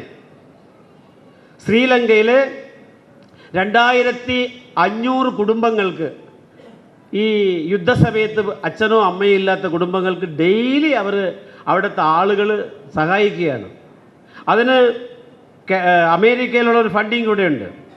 നമ്മുടെ കൂടെ സപ്പോർട്ട് ചൈൽഡ് എന്ന് പറഞ്ഞിട്ട് വിദ്യാർത്ഥികൾക്ക് വേണ്ടിയിട്ടുള്ള സഹായധനം പുറത്തുള്ള ഹിന്ദുക്കൾ ചെയ്യുന്നുണ്ട്, വിശ്വ ഹിന്ദു പരിഷത്ത് ചെയ്യുന്നുണ്ട്. അപ്പോൾ നമ്മുടെ സംഘടന ബലപ്പെട്ടില്ലെങ്കിൽ, സ്ഥാനീയ സമിതികളിൽ 10-15 ആളുകൾ ആ പ്രദേശത്തിന് വേണ്ടിയിട്ട് പ്രവർത്തിക്കാനില്ലെങ്കിൽ എന്ത് തന്നെ തീരുമാനമുണ്ടായാലും അത് തഥാസ്തു. ഒരു സംഘടനയുടെ അടിസ്ഥാനം ആ സംഘടനയിലുള്ള കാര്യകർത്തരാണ്. ഇപ്പം നമ്മൾ സ്വയം നമ്മളെ ഒന്ന് ചിന്തിച്ച് നോക്കൂ. ഞാൻ ഈ സംഘടനയ്ക്ക് അസർട്ടാണോ അല്ല ലയബിലിറ്റി ആണോ? ഞാൻ ഈ സംഘടനയിൽ ഇരിക്കുന്നത് കൊണ്ട് സംഘടനയ്ക്ക് നല്ലതാണോ ഇല്ല എൻ്റെ പേര് സംഘടനയ്ക്ക് വെച്ചതുകൊണ്ട് എന്തെങ്കിലും ലാഭമുണ്ടോ? ഒന്ന് സ്വയം മൂല്യാങ്കനം നടത്തുക. നമ്മുടെ സംഘത്തിൻ്റെ 100-ാം വർഷത്തിലേക്ക് ഇരിക്കുകയാണ്. നമുക്കെല്ലാവർക്കും അറിയാം, പലർക്കും ഇതറിയില്ലെങ്കിൽ പോലും നിങ്ങൾ ഡോക്ടർ ജി ഗുരുജിയുടെ ജീവിതചരിത്രം പഠിക്കണം. ചിലർ കേട്ടിട്ടുണ്ടാവും. ഡോക്ടർ ജിയുടെ അവസാനത്തെ ഒരു ഭൗതികമുണ്ട്, അതെല്ലാവർക്കും കേട്ടിട്ടുണ്ടാവും. സ്വയം സാർക്ക് അറിയാം. 1940 സംഘശിക്ഷാ വർഗയിൽ ഞാൻ 10 വർഷത്തിന് മുമ്പ് സ്വയം സേവകനായി ഇരുന്നു എന്ന ഒരു ദുർഭാഗ്യം ആർക്കും വരരുത്. അതിനെ ഞാൻ കുറച്ച് മോഡിഫൈ ചെയ്ത് പറയാണ്. ഇവിടെ ഇരിക്കുന്ന നമ്മളെല്ലാവരും, എല്ലാ ആളുകളും, ഞാൻ ഷഷ്ടിപൂർത്തി സമയത്ത് 2025 അങ്ങനെയൊക്കെയുള്ള സമയത്ത് ഞാൻ വിശ്വഹിന്ദു പരിഷത്തിൻ്റെ പ്രവർത്തകനായിരുന്നു. ആ ദുർഭാഗ്യം ആർക്കും വരരുത്. ഉത്തരവാദിത്തം എന്ത് വേണം ആകട്ടെ. ഉത്തരവാദിത്തം 2 തരത്തിലേ ഉള്ളൂ. ഒന്ന് ഭൂമിശാസ്ത്രപരമായിട്ട്. സ്ഥാനീയ സമിതിയുടെ അധ്യക്ഷൻ എന്ന് പറഞ്ഞാൽ 2000 ജനങ്ങൾ വസിക്കുന്ന ഒരു പ്രദേശത്തിൻ്റെ അധ്യക്ഷനാണ്. എനിക്കാണെങ്കിൽ ഏരിയ ദൂരെയാണ്, വളരെ ദൂരമാണ്. അപ്പോൾ യാത്ര ചെയ്യുമ്പോൾ സൈക്കിളിലൊക്കെ പോയാൽ പറ്റില്ല. ചിലപ്പോൾ ഒക്കെ 48 മണിക്കൂറൊക്കെ ട്രെയിനിലിരിക്കേണ്ടിയിരിക്കും. അങ്ങനെ വരുമ്പോൾ പലരും പറയും, എന്തിനാ ഈ 48 മണിക്കൂർ കുത്തിയിരിക്കണമെന്ന്. എനിക്കതാണ് ഒരു സുഖം. എന്തെന്നറിയോ? കണ്ണടച്ചിട്ട് ജപിക്കാം, പുസ്തകം വായിക്കാം, ലോകത്തിൽ എന്തൊക്കെ നടക്കണമെന്ന് കാണാം, ഇല്ലേ? അല്ലെങ്കിൽ ഫ്ലൈറ്റ്, അത് പൈസ ഇല്ല, ടിക്കറ്റ് എടുക്കേണ്ട പൈസ വേണ്ടേ സംഘടനയ്ക്ക്? കടമെടുക്കാമോ? അപ്പോൾ കഷ്ടപ്പെടുന്ന ഒരു സ്വയം സേവകനാണ്, ഒരു കാര്യകർത്താവാണ്. അതുകൊണ്ട് നമ്മൾ ഏത് ഉത്തരവാദിത്തത്തിലിരുന്നാലും എന്നും ഒന്ന് സ്മരിക്കുക, ഞാൻ ഈ ജന്മം എടുത്തത് സമാജ സേവനത്തിന്, വിശ്വഹിന്ദു പരിഷത്ത് എന്നുള്ളൊരു സംഘടനയിൽ പ്രവർത്തിക്കുന്നത് എനിക്ക് അഭിമാനമാണ്. ഇന്ന് ഗോരക്ഷ നമ്മൾ സങ്കല്പമെടുത്തു, അതേപോലെ ചിന്തിക്കുക. രണ്ടാമത്തെ വിഷയം ഡോക്ടർ ജി പറഞ്ഞത്, പ്രേം സേ കാം കരോ, മിൽക്കർ കാം കരോ. നിർബന്ധിത മതപരിവർത്തനം ഹൈന്ദവ സമാജം നേരിടുന്ന കനത്ത വെല്ലുവിളിയെന്ന വിശ്വ ഹിന്ദു പരിഷത്ത് അഖില ഭാരതീയ ജോയിന്റ് ജനറൽ സെക്രട്ടറി സ്ഥാണുമലയൻ. ഛത്തീസ്ഗഡിലെ വിഷയം രാഷ്ട്രീയ ആയുധമാക്കിയതിന് പിന്നിലും ഗൂഢാലോചനയുണ്ട്. വെല്ലുവിളികളെ ഹൈന്ദവ സമൂഹം ഒറ്റക്കെട്ടായി നേരിടുമെന്നും സ്ഥാണുമലയൻ ജനം ടിവിയോട് പറഞ്ഞു. കേരളത്തിൽ രാഷ്ട്രീയ കാര്യം നടത്താൻ വേണ്ടിയിട്ട് ഈ വിഷയങ്ങൾ നടത്തുന്നുള്ളതാണ് നമ്മുടെ അഭിപ്രായം. വിശ്വ ഹിന്ദു പരിഷത്തിൻ്റെ സ്ഥാപനവും അതിൻ്റെ ഉദ്ദേശം തന്നെ ഹിന്ദു സമാജത്തിനെ ബലപ്പെടുത്തുകയും ഹിന്ദു സമാജത്തിനെ രക്ഷിക്കുക എന്നുള്ളതാണ്. അതുകൊണ്ട് ഇവിടെ നടക്കുന്നത് ഒരു രാഷ്ട്രീയ കളി എന്നുള്ളതാണ് വിശ്വ ഹിന്ദു പരിഷത്ത് പറയാനുള്ളത്. അതുവരെ എല്ലാ കാലഘട്ടത്തിലും ചെയ്യും. അതിനിവിടുത്തെ ഇടത് വലത് എല്ലാ വിഷയങ്ങളും അവർ നടത്തുന്നുണ്ട്. ഈ വിഷയം പറയുന്ന ക്രിസ്ത്യാനികൾ ഒരു കുറച്ച് സമയം ഈ രാഷ്ട്രീയക്കാരൊക്കെ ചേർന്ന് ഒന്ന് പാകിസ്ഥാനിലോ ബംഗ്ലാദേശിലോ അവിടെ പോയിട്ട് ഇസ്ലാമിക രാഷ്ട്രത്തിലോ ക്രിസ്ത്യാനികൾ ചെയ്യുന്നതിനൊന്ന് സംസാരിച്ചാൽ അതിനുശേഷം ഉത്തരം പറയുന്നതായിരിക്കും നല്ലത്. ഇവിടെ രാഷ്ട്രീയത്തിന് വേണ്ടിയിട്ടാണ് ഇവർ ചെയ്യുന്നതെന്നാണ് എൻ്റെ അഭിപ്രായം. അതെ, അതിന് കാരണം ഇവിടുത്തെ കമ്മ്യൂണിസ്റ്റ് പാർട്ടി ഉണ്ടാക്കിയ ഒരു പ്രതലമുണ്ട്, ഈശ്വര വിശ്വാസത്തിനെ എതിർക്കുന്നവർ. ഇവരാരും തന്നെ ഇസ്ലാമിനെയോ ക്രിസ്ത്യാനികളെ എതിർത്ത് സംസാരിക്കുന്നില്ല. ഇവർ മുഴുവനും ഹിന്ദു സമാജത്തിനെ ഇല്ലാതാക്കാൻ വേണ്ടിയിട്ടുള്ള ഒരു വേൾഡ് അജണ്ടയുടെ പിന്നിൽ പ്രവർത്തിക്കുന്നതാണ്. അതുകൊണ്ട് അതിന് ധാരാളം വിഷയത്തിലുള്ള ധനസഹായം, അതിനുള്ള നെറേറ്റീവ്സ്, അവരുടെ പാഠപദ്ധതികൾ, ഇതെല്ലാം അതിനകത്തുള്ളതാണ്. കേരളത്തിൽ മതപരിവർത്തനത്തിൻ്റെ ഉദ്ദേശം പറയുകയാണെങ്കിൽ ഇപ്പോൾ ഉള്ള സർക്കാർ പോലും വിദ്യാഭ്യാസ സ്ഥാപനങ്ങളുടെ സമയപരിധി മാറ്റുന്നതൊക്കെ കൂടെ ഇതിൻ്റെ പിന്നിലുള്ള അജണ്ടയാണ്. അതുകൊണ്ട് അവരുടെ അജണ്ട വളരെ കാലം നീണ്ടു നിൽക്കില്ല. ഹിന്ദു സമാജം തിരിച്ചറിയുന്ന ഒരു കാലഘട്ടം വരും, അപ്പോൾ ശരിയാവും. ബംഗളൂരു സന്ദർശനത്തിലാണ് പ്രധാന സേവകൻ. 3 വന്ദേ ഭാരത് എക്സ്പ്രസ് ട്രെയിനുകൾ പ്രധാനമന്ത്രി നരേന്ദ്രമോദി അവിടെ ഇന്ന് ഫ്ളാഗ് ഓഫ് ചെയ്യുകയുണ്ടായി. ബംഗളൂരു മെട്രോയുടെ യെല്ലോ ലൈൻ ഉദ്ഘാടനവും അദ്ദേഹം നിർവഹിച്ചു.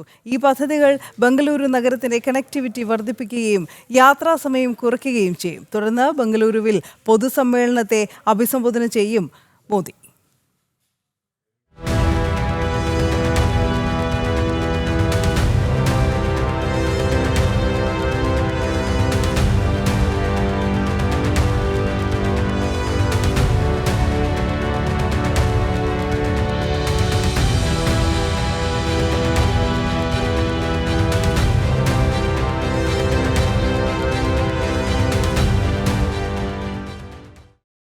ശ്രീകാന്ത് ചേരുന്നു കൂടുതൽ വിവരങ്ങളുമായി. ശ്രീകാന്ത്, ഇന്നത്തെ പ്രധാന പരിപാടികൾ അദ്ദേഹത്തിന് എന്തൊക്കെയാണ്?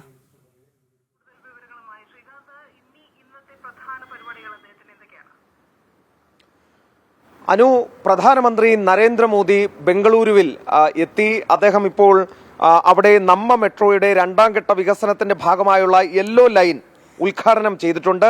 19 കിലോമീറ്റർ നീളമുള്ള മെട്രോ ലൈൻ RV റോഡിനെ ബൊമ്മസാന്ദ്രയുമായി ഇലക്ട്രോണിക് സിറ്റി വഴി ബന്ധിപ്പിക്കുന്ന പാതയാണ്. നമ്മ മെട്രോയുടെ 3ാം ഘട്ട വികസനത്തിന്റെ ഭാഗമായുള്ള ഓറഞ്ച് ലൈനിന്റെ തറക്കല്ലിടലും നിലവിലിപ്പോൾ പ്രധാനമന്ത്രി നിർവഹിച്ചിട്ടുണ്ട്. അതോടൊപ്പം തന്നെ ഏറ്റവും പ്രധാനപ്പെട്ട കാര്യം 3 വന്ദേ ഭാരത് ട്രെയിനുകൾ അദ്ദേഹം ഫ്ലാഗ് ഓഫ് ചെയ്തിട്ടുണ്ട് എന്നുള്ളതും ഇതോടൊപ്പം എടുത്തു പറയേണ്ട കാര്യമാണ്. വന്ദേ ഭാരത് ഉൾപ്പെടെ 3 തീവണ്ടികൾ അതിൽ ഉണ്ട് എന്നുള്ളതാണ്. ബംഗളൂരു ബലഗാവി വന്ദേ ഭാരത് തീവണ്ടിയുടെ ഫ്ലാഗ് ഓഫ് ആദ്യത്തേത്, അമൃത്സർ ശ്രീമാതാ വൈഷ്ണോദേവി ഖത്ര വണ്ടിയുടെയും നാഗ്പൂർ പൂനെ തീവണ്ടിയുടെയും വെർച്വൽ ഫ്ലാഗ് ഓഫും അദ്ദേഹം നിർവഹിച്ചു. രാവിലെ 11-ന് ബംഗളൂരുവിലെ KSR റെയിൽവേ സ്റ്റേഷനിലായിരുന്നു ഈ ചടങ്ങ് നടന്നത്. അതേസമയം ഉച്ചയ്ക്ക് 1 മണിക്ക് ഇലക്ട്രോണിക് സിറ്റിയിലെ IIT ഓഡിറ്റോറിയത്തിൽ പൊതുസമ്മേളനത്തിൽ അദ്ദേഹം പങ്കെടുക്കുന്നുണ്ട്. ഇപ്പോൾ അദ്ദേഹം അവിടെ എത്തിച്ചേർന്നിട്ടുണ്ട്. മെട്രോ 3ാം ഘട്ടത്തിന്റെ തറക്കല്ലിടൽ ഉൾപ്പെടെ നിർവഹിക്കുന്ന ചടങ്ങും അവിടെ നടക്കും. ഇപ്പോൾ ആ പൊതുസമ്മേളനത്തിലേക്ക് പ്രധാനമന്ത്രി എത്തിച്ചേർന്നിട്ടുണ്ട്. ശരി ശ്രീകാന്ത്. തിരികെ വാർത്തകളിലേക്ക്. തലശ്ശേരി അതിരൂപത ആർച്ച് ബിഷപ്പ് മാർ ജോസഫ് പാംപ്ലാനിക്കെതിരെ വിമർശനവുമായി ഡിവൈഎഫ്ഐ സംസ്ഥാന സെക്രട്ടറി VK സനോജ്. ബിഷപ്പിന് നിയമമുള്ളവരുടെ അവസ്ഥ വരുമെന്നും ഹിറ്റ്ലറുടെ ആദ്യകാല ചെയ്തികളെ അനുകൂലിച്ച പാസ്റ്ററായ നിയോമുള്ളർക്ക് പിന്നീട് ജയിലിൽ കിടക്കേണ്ടി വന്നിരുന്നുവെന്നും VK സനോജ് പറഞ്ഞു. ബിഷപ്പിനെതിരെയുള്ള വിമർശനത്തിനെതിരെ സമൂഹ മാധ്യമങ്ങളിൽ ഉൾപ്പെടെ പ്രതിഷേധം ശക്തമാവുകയാണ്. നിയോമുള്ളർ ഹിറ്റ്ലറുടെ ആദ്യകാല ചെയ്തികളെ ന്യായീകരിച്ച ആളാണ്. പക്ഷേ ഒരു ഘട്ടം കഴിഞ്ഞപ്പോൾ നിയോമുള്ളറെ തന്നെ പിടിച്ച് ജയിലിലിട്ടു. ഏതാണ്ട് 5 വർഷത്തിൽ കൂടുതൽ ആ നിയോമുള്ളർ എന്ന് പറയുന്ന പാസ്റ്റർക്ക് ജയിലിൽ കിടക്കേണ്ടി വന്നു. ജയിലിൽ കിടന്നപ്പോഴാണ് നിയോമുള്ളർക്ക് ബോധോദയം ഉണ്ടായത്. അതുവരെ ആര് നല്ലതായിരുന്നു? ഹിറ്റ്ലർ നല്ലവനായിരുന്നു. ഏതാണ്ട് പാംപ്ലാനി പിതാവെല്ലാം നിയോമുള്ളറുടെ അവസ്ഥയിലേക്ക് വരും എന്ന കാര്യത്തിൽ തർക്കമില്ല. ചില പിതാക്കന്മാർ ഇപ്പോ RSSന് കൊള്ളുത്തറത്തുകയാണ്. കേക്കുമായിട്ട് RSSന്റെ ശാഖയിലേക്ക് കടന്നു വരുന്ന ആളുകൾ, കേക്കുമായിട്ട് തിരിച്ച് അങ്ങോട്ട് പള്ളിയുടെ അരമനയിലേക്ക് കടന്നു പോകുന്ന ആളുകൾ പരസ്പരം പരവതാനി വിരിക്കുന്നു, പരസ്പരം ആശ്ലേഷിക്കുന്നു. ആരെയാ ഇവർ പൊട്ടന്മാരാക്കുന്നത്? കന്യാസ്ത്രീകളുടെ മോചനത്തിനായി ഇടപെട്ട ആഭ്യന്തരമന്ത്രി അമിത്ഷായ്ക്കും പ്രധാനമന്ത്രിക്കും തലശ്ശേരി അതിരൂപത arch bishop Mar Joseph Pamplany നന്ദി അറിയിച്ചിരുന്നു. ഇതിൽ വിറളി പൂണ്ടാണ് ഡിവൈഎഫ്ഐ സംസ്ഥാന സെക്രട്ടറി തന്നെ വിമർശനവുമായി നേരിട്ട് രംഗത്തെത്തിയത്. പാംപ്ലാനി പിതാവിനെ പോലുള്ളവരെ കാത്തിരിക്കുന്നത് ഹിറ്റ്ലറുടെ അനുയായിയായ നിയോമുള്ളറുടെ ഗതിയാണെന്നായിരുന്നു ഡിവൈഎഫ്ഐ നേതാവിന്റെ വിമർശനം. അതേസമയം കേന്ദ്ര സർക്കാരിന്റെ സത്യസന്ധമായ ഇടപെടലിന് നന്ദി പറഞ്ഞ ബിഷപ്പിനെ അധിക്ഷേപിക്കുകയാണ് ഡിവൈഎഫ്ഐ നേതാവ് ചെയ്തതെന്നാണ് ഉയരുന്ന വിമർശനം. മാത്രമല്ല CPM നേതാക്കൾ മുൻകാലങ്ങളിൽ സഭയോടും സഭാ നേതാക്കളോടും കാണിച്ച സമീപനം ഉൾപ്പെടെ ആളുകൾ ചൂണ്ടിക്കാണിക്കുകയും ചെയ്യുന്നു. മാത്രമല്ല ഇടത് സർക്കാരിനെ അഭിനന്ദിച്ചാൽ അത് നല്ലതും CPMകാർക്ക് ഇഷ്ടമല്ലാത്തവരെ അഭിനന്ദിച്ചാൽ അത് മോശവുമാകുന്നത് ഇരട്ടത്താപ്പാണെന്ന വിമർശനവും ഉയരുന്നുണ്ട്. ജനം, Kannur. Thalassery archbishop Mar Joseph പാംപ്ലാനിക്കെതിരെ ഡിവൈഎഫ്ഐ സംസ്ഥാന സെക്രട്ടറി നടത്തിയ പ്രസ്താവന അപലപനീയമെന്ന് BJP സംസ്ഥാന ഉപാധ്യക്ഷൻ ഷോൺ ജോർജ്. BJP കൈയും കെട്ടി നോക്കി നിൽക്കില്ല. പൊളിറ്റിക്കൽ ഇസ്ലാമിനു വേണ്ടി കുഴലൂത്ത് നടത്തുന്നത് CPMഉം ഡിവൈഎഫ്ഐയുമാണ്. വോട്ടർ പട്ടികയിലെ ക്രമക്കേട് ആരോപണം തൃശൂർ ജനതയെ അപമാനിക്കുന്നതിന് തുല്യമെന്നും ഷോൺ ജോർജ് ചൂണ്ടിക്കാട്ടി. മിഥുൻ അയ്യപ്പൻ ചേരുന്നു വിവരങ്ങളുമായി. മിഥുൻ,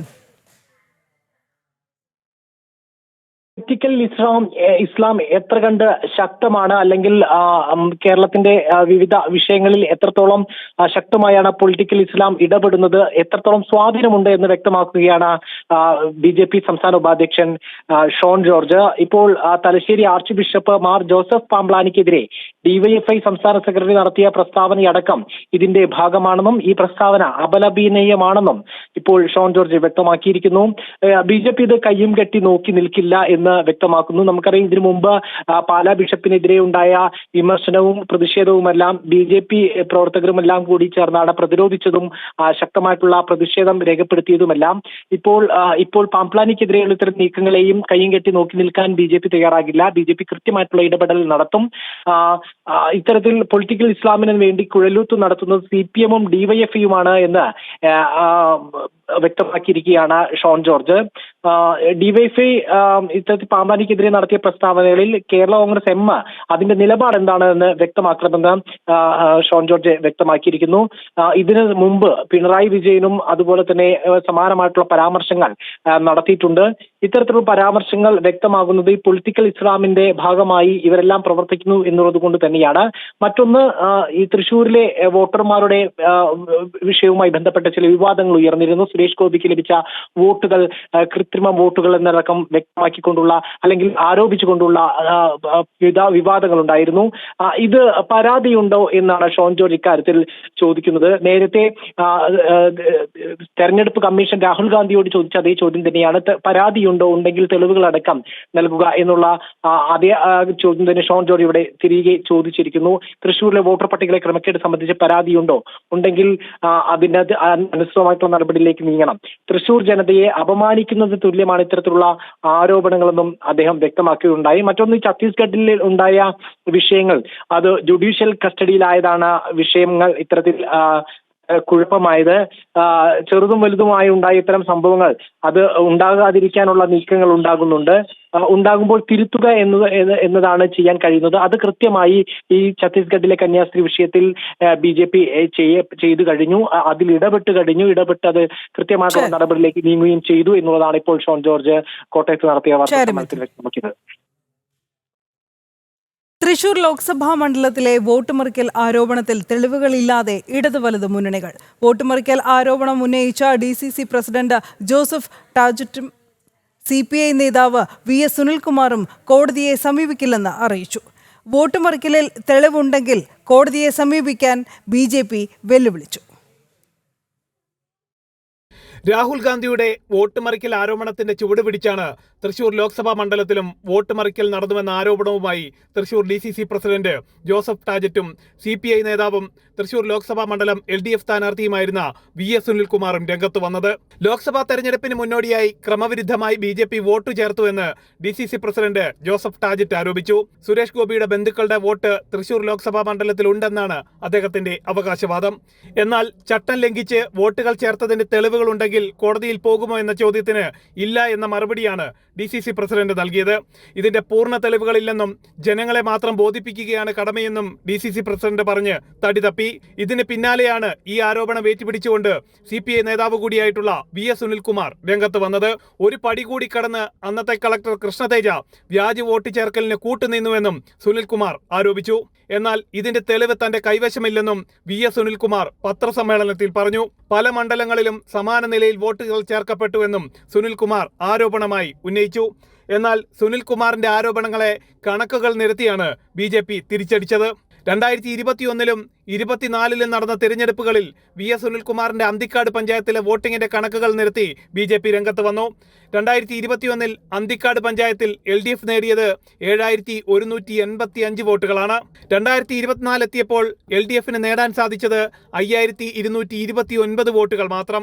1956 വോട്ടുകളാണ് ഈ കാലയളവിൽ LDFന് കുറഞ്ഞത്. BJPക്ക് 3619 വോട്ടുകളുടെ വർധനവുമുണ്ടായി. LDF സ്ഥാനാർത്ഥിയായിരുന്ന VS സുനിൽകുമാറിന്റെ അന്തിക്കാടുള്ള ബൂത്ത് നമ്പർ 29-ലും LDFന് നഷ്ടമായത് 157 വോട്ടുകളാണ്.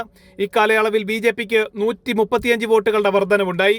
വോട്ട് മറിക്കലിന്റെ തെളിവുകളുണ്ടെങ്കിൽ ഹൈക്കോടതിയെ സമീപിക്കാൻ LDFനെയും UDFനെയും BJP വെല്ലുവിളിച്ചു. ജനം, തൃശൂർ. ജാതി വിവേചനത്തെ തുടർന്ന് യൂത്ത് കോൺഗ്രസ് തിരുവനന്തപുരം ജില്ലാ വൈസ് പ്രസിഡന്റ് വിഷ്ണു AP രാജിവെച്ചു. യൂത്ത് കോൺഗ്രസ് ദിനമായ ഇന്നലെയാണ് വിഷ്ണുവിന്റെ രാജി. ഗ്രൂപ്പ് രാഷ്ട്രീയത്തിന്റെയും ജാതി രാഷ്ട്രീയത്തിന്റെയും ഇരയാണ് താനെന്നും വിഷ്ണു രാജിക്കത്തിൽ ചൂണ്ടിക്കാട്ടി. കഴിഞ്ഞ ദിവസമാണ് യൂത്ത് കോൺഗ്രസിന്റെ തിരുവനന്തപുരം ജില്ലാ വൈസ് പ്രസിഡന്റ് വിഷ്ണു AP രാജിവെച്ചത്. ജാതിയുടെ പേരിൽ പരിപാടികളിൽ നിന്നും മാറ്റി മാനസികമായി പീഡിപ്പിച്ചുവെന്നും രാജിക്കത്തിൽ വിഷ്ണു പറയുന്നു. പാർട്ടിയിൽ നിന്ന് നേരിട്ടത് വലിയ പീഡനം, അവഗണനയും മാനസിക പീഡനവും ഒറ്റപ്പെടുത്തലും വളരെ വലുതാണെന്നും രാജിക്കത്തിലുണ്ട്. ഗ്രൂപ്പ് രാഷ്ട്രീയത്തിന്റെയും ജാതി രാഷ്ട്രീയത്തിന്റെയും ഇരയാണ് താനെന്നും വിഷ്ണു രാജിക്കത്തിൽ തുറന്നടിക്കുന്നു. SC വിഭാഗക്കാരനായതിനാൽ പല പരിപാടികളിൽ നിന്നും തന്നെ മാറ്റി നിർത്തുന്നതായും വിഷ്ണു പറയുന്നുണ്ട്. കൂടാതെ SDPIയുടെ അടിമത്വത്തിലാണ് കോൺഗ്രസ് പാർട്ടിയെന്നും രാജിക്കത്തിൽ വിമർശനമുണ്ട്. അതിനാൽ പാർട്ടിക്കൊപ്പം തുടരാനാകാത്തതിനാൽ പ്രാഥമിക അംഗത്വം ഉൾപ്പെടെ രാജിവെക്കുന്നുവെന്നും വിഷ്ണു പറയുന്നു.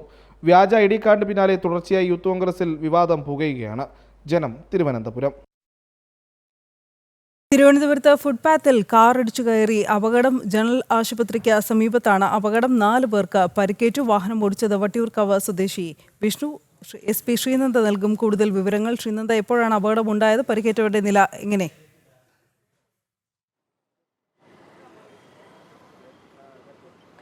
ഇന്ന് ഉച്ചയോടുകൂടിയാണ് ഈ ഒരു അപകടം ഉണ്ടായിരിക്കുന്നത്.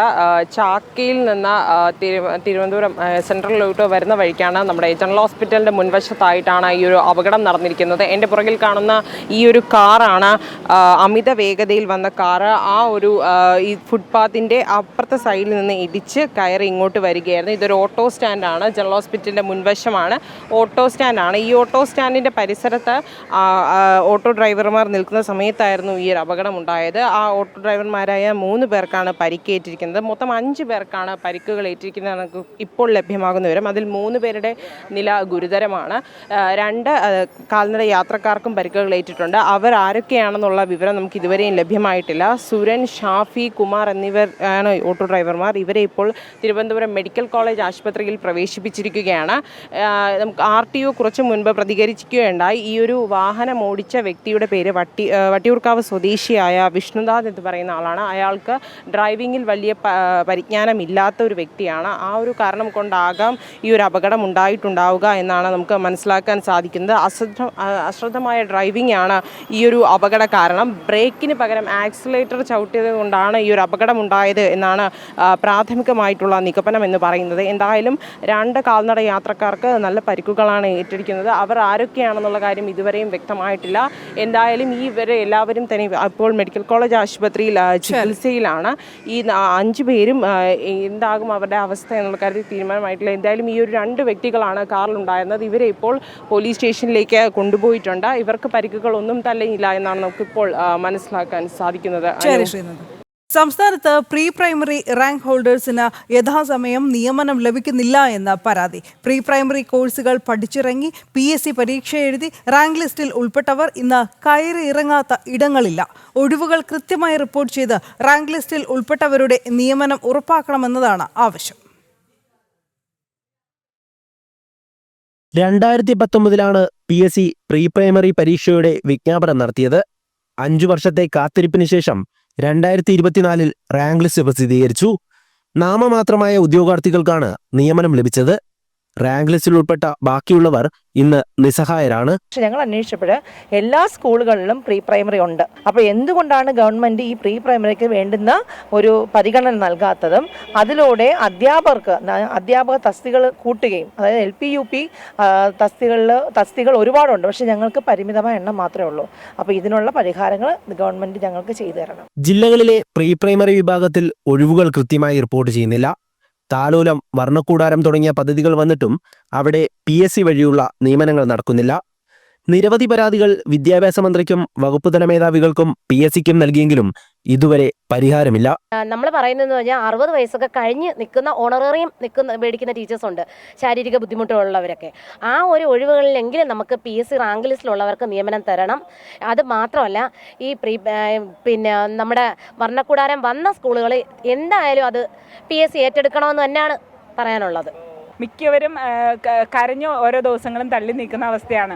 അപ്പോൾ ഇതിൽ നിന്ന് ബഹുമാനപ്പെട്ട വിദ്യാഭ്യാസ മന്ത്രി ശിവൻകുട്ടി സാർ ഒരു മോചനം തരുമെന്ന് ഞങ്ങൾ വളരെ ദയനീയമായിട്ട് അഭ്യർത്ഥിക്കുകയാണ്. 2 വർഷം pre primary teacher training course പഠിച്ചിറങ്ങി പരീക്ഷ എഴുതിയ ഉദ്യോഗാർത്ഥികൾക്കാണ് ഈ അവസ്ഥ. വിദ്യാഭ്യാസ മേഖലയുടെ അടിസ്ഥാന വിഭാഗമായ പ്രീ പ്രൈമറിയോടുള്ള അവഗണന അവസാനിപ്പിക്കണമെന്നതാണ് റാങ്ക് ഹോൾഡേഴ്സ് അസോസിയേഷൻ ആവശ്യപ്പെടുന്നത്. ജനം, കൊല്ലം. ഓൺലൈൻ പ്ലാറ്റ്ഫോമുകളിലൂടെ തട്ടിപ്പ് നടത്തിയ പ്രതികൾ കൊല്ലം സിറ്റി സൈബർ പോലീസിന്റെ പിടിയിൽ.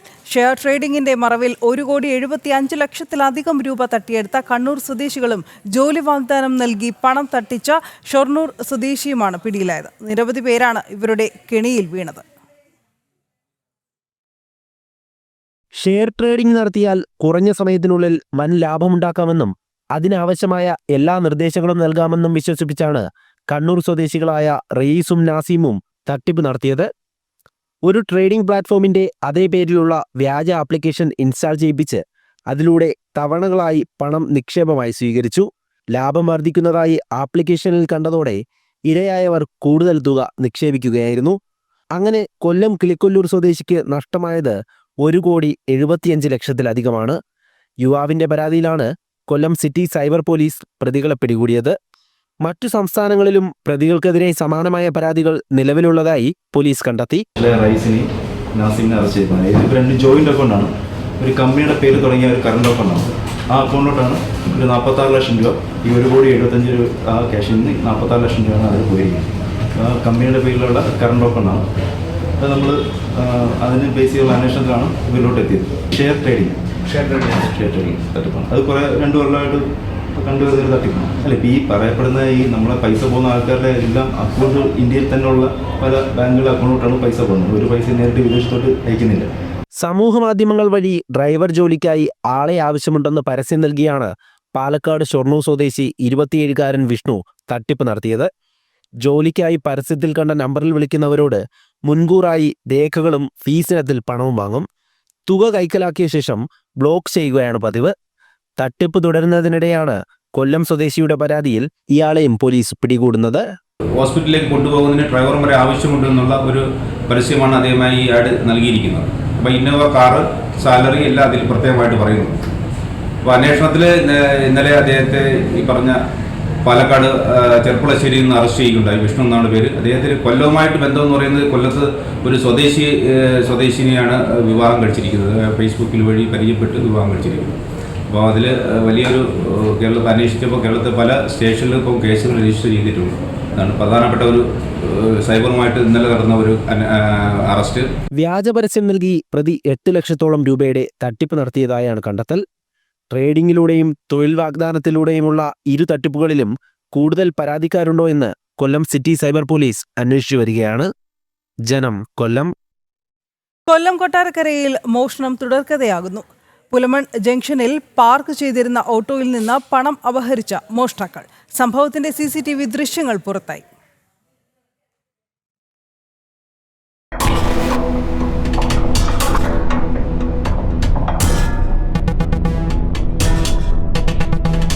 കൊട്ടാരക്കര നഗരഹൃദയത്തിൽ പട്ടാപ്പകലാണ് സംഭവം. ഹെൽമറ്റ് ധരിച്ച് ബൈക്കിലെത്തിയ യുവാക്കൾ പാർക്ക് ചെയ്തിരുന്ന ഓട്ടോറിക്ഷ കണ്ട് തിരികെ എത്തിയാണ് മോഷണം നടത്തിയത്. നെടുവത്തൂർ സ്റ്റാൻഡിലെ മണിക്കുട്ടന്റേതായിരുന്നു ഓട്ടോറിക്ഷ. ഓട്ടത്തിൽ നിന്നും കിട്ടിയ 7,350 രൂപ ഓട്ടോയുടെ ഡാഷ് ബോക്സിനുള്ളിൽ സൂക്ഷിച്ചിരുന്നു. പണം മുഴുവനായും മോഷ്ടാക്കൾ കൈക്കലാക്കി കടന്നു. യാത്രക്കാരോടൊപ്പം സമീപത്തെ കടയ്ക്കുള്ളിലായിരുന്നതിനാൽ മണിക്കുട്ടൻ മോഷണ വിവരം അറിഞ്ഞില്ല. തിരികെ സ്റ്റാൻഡിലേക്ക് എത്തിയപ്പോഴാണ് പണം നഷ്ടമായത് അറിയുന്നത്. സംഭവം അന്നേരം ഞാൻ തന്നെ ഇവിടുന്ന് വണ്ടി എടുത്ത് നേരെ പൊലമുക്കി പോയി. പൊലമുക്കി ചെന്ന് ഞാൻ അവരോട് ചോദിച്ചു. അവരാണ് കമ്പ്യൂട്ടർ സെൻറ്റർ പറഞ്ഞ് ഇന്ന സമയമില്ല, നാളെ വാ. അങ്ങനെ ഇന്നാണ് അവരെടുത്ത് തരുന്നത് 11 മണിക്ക്. ഇതിന് ശേഷമാണ് ഞാൻ സ്റ്റേഷനിൽ പോയി കംപ്ലയിൻറ്റ് ചെയ്തതും പിന്നെ മറ്റുള്ള ആൾക്കാരെല്ലാം അറിയിക്കുകയും എല്ലാം ചെയ്തത്. കൊട്ടാരക്കര പോലീസിൽ പരാതി നൽകിയതിനെ തുടർന്ന് നടത്തിയ പരിശോധനയിലാണ് CCTV ദൃശ്യങ്ങൾ ലഭിച്ചത്. ഹൃദ്രോഗത്തിന് ചികിത്സയിൽ തുടരുന്ന മണിക്കുട്ടന്റെ ആശുപത്രി ആവശ്യങ്ങൾക്കും കറണ്ട് ബില്ല് അടയ്ക്കുന്നതിനുമായി സ്വരുക്കൂട്ടിയ പണമാണ് അപഹരിക്കപ്പെട്ടത്. CCTV ദൃശ്യങ്ങൾ കേന്ദ്രീകരിച്ച് കൊട്ടാരക്കര പോലീസ് അന്വേഷണം തുടരുകയാണ്. ജനം, കൊല്ലം. കോഴിക്കോട് കടയുടെ പൂട്ട് തകർത്ത മോഷണം.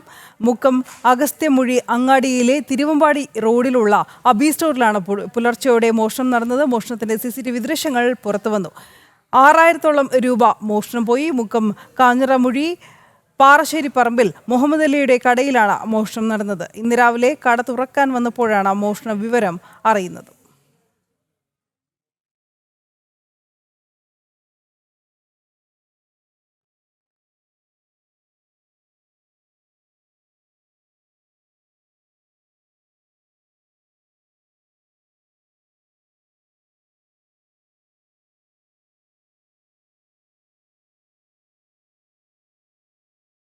PT5 ഒറ്റയാനെ കാട്ടിൽ നിരീക്ഷിക്കുന്നത് തുടരുന്നു. കണ്ണിന് ചികിത്സ നൽകി കാട്ടിലേക്ക് അയച്ച PT5 ഇന്നലെ മാന്തുരുത്തി ഭാഗത്താണ് നിലയുറപ്പിച്ചത്. ഭക്ഷണം, സഞ്ചാരം, വിശ്രമം എന്നിവ കൃത്യമെന്നാണ് വനം വകുപ്പിന്റെ വിലയിരുത്തൽ. വനം ചീഫ് വെറ്ററിനറി സർജൻ അരുൺ സക്കറിയയും സംഘവും ഇന്നലെ പാലക്കാട് നിന്ന് മടങ്ങി. റേഡിയോ കോളർ സംവിധാനത്തിന് പുറമെ ജില്ലയുടെ ചുമതലയുള്ള veterinary surgeon David Abraham, RFO Praveen എന്നിവരുടെ നേതൃത്വത്തിലുള്ള വിദഗ്ധ സംഘം നേരിട്ടും ആനയെ നിരീക്ഷിക്കുന്നുണ്ട്. പാലക്കാട് വനംവകുപ്പ് വാഹനത്തിന് നേരെ കാട്ടാനയുടെ ആക്രമണം. അട്ടപ്പാടി പുളിയപ്പതിയിൽ ഇന്നലെ രാത്രിയിലായിരുന്നു സംഭവം. വനംവകുപ്പിന്റെ ജീപ്പ് കാട്ടാന ആക്രമണത്തിൽ തകർന്നു. ഷോളയൂർ വനംവകുപ്പ് ഉദ്യോഗസ്ഥരും RRT സംഘവും രക്ഷപ്പെട്ടു. അരുൺ ആലത്തൂർ വിവരങ്ങൾ നൽകും.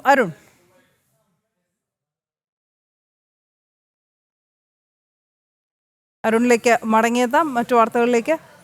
കോഴിക്കോട് വാണിമേൽ 3 പേർക്ക് തെരുവ് നായയുടെ കടിയേറ്റു. പത്രവിതരണക്കാരൻ, KSEB ജീവനക്കാരൻ ഉൾപ്പെടെയുള്ളവർക്കാണ് കടിയേറ്റത്. കടിയേറ്റ രാജൻ, കണാരൻ, മുഹമ്മദ് എന്നിവർ നാദാപുരം ഗവൺമെന്റ് ആശുപത്രിയിൽ ചികിത്സ തേടി. നായ്ക്ക് പേവിഷബാധയുണ്ടോ എന്ന് പരിശോധിക്കും.